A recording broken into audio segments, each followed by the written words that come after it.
நேற்று வந்து ஆக்டிவிட்டி ஏரியாவில் ஒரு டாஸ்க் நடந்துச்சு. அதில் வந்துட்டு மாடர்ன் சினிமா வின் பண்ணியிருப்பாங்க. நான் ஆக்சுவலாக ரெட்ரோ சினிமானே நினச்சிட்ருக்கேன். மாடர்ன் சினிமா 5 பாயிண்ட்ஸ் வாங்கியிருப்பாங்க. இன்றைக்கி அதே டாஸ்க்கு கடைசி பயங்கர அமளித்துமளிக்கு அப்புறமா அந்த ஆக்டிவிட்டி ஏரியாவில் நடக்குது. இது வந்து உப்பு கருவாடு மாதிரி கொண்டுட்டு போகணும். உப்பு கருவாடில் ஒரு கம்பை 2 பேரும் நடுவில் வயிற்றில் வச்சு பிடிச்சிருப்பாங்கல்ல, அதே மாதிரி இதில் வந்து ஆல்ஃபபெட்ஸ் பிடிச்சிருக்கணும். ஒரு ஆல்ஃபபெட்டும் ஒரு பாக்ஸாக இருக்கும்.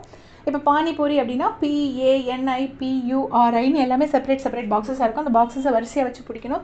அப்படி பிடிச்சி கொண்டு போகிறப்போ இடையில பார்த்தீங்கன்னா ஒரு இடத்துல கானா வினோதனா கையை கீழே ஹோல்டு பண்ண ட்ரை பண்ணியிருப்பாரு. ஹோல்டு பண்ணியிருக்க மாட்டார், பட் வச்சிருக்க ட்ரை பண்ணியிருப்பாரு. பட் அதை அவங்க கவனிக்கலாம் நினைக்கிறேன். ஜட்ஜஸாக யார் வராங்கன்னா பார்வதியும் அரோராவும் இருக்கிறாங்க. கடைசி பார்த்தீங்கன்னா ரெட்ரோ சினிமா வின் பண்ணிடுச்சுன்னு பிக் பாஸ் அனௌன்ஸ் பண்ணிடுறாரு. சுபிக்ஷாலாம் அப்படி காற்றுல பறக்கிறாங்க ஜம்ப் பண்ணி. ஸோ அவங்க 5 பாயிண்ட்ஸ், இவங்க 5 பாயிண்ட்ஸ். இப்போதைக்கு பாயிண்ட்ஸ் டேபிளில் ஈக்குவலாக 2 பேரும் ஆளுக்கு 5 பாயிண்ட்ஸ் வாங்கியிருக்காங்க. ஆக்டிவிட்டி ஏரியா முடிஞ்சு வரும்போது பார்வதி வந்து சொல்லிட்டு இருக்காங்க, இது வந்து ரொம்ப அன்ஃபேர் எங்களுக்கு. நேற்று நீங்கள் எடுத்தீங்க, பட் எங்களால் இன்றைக்கி எடுக்க முடியல.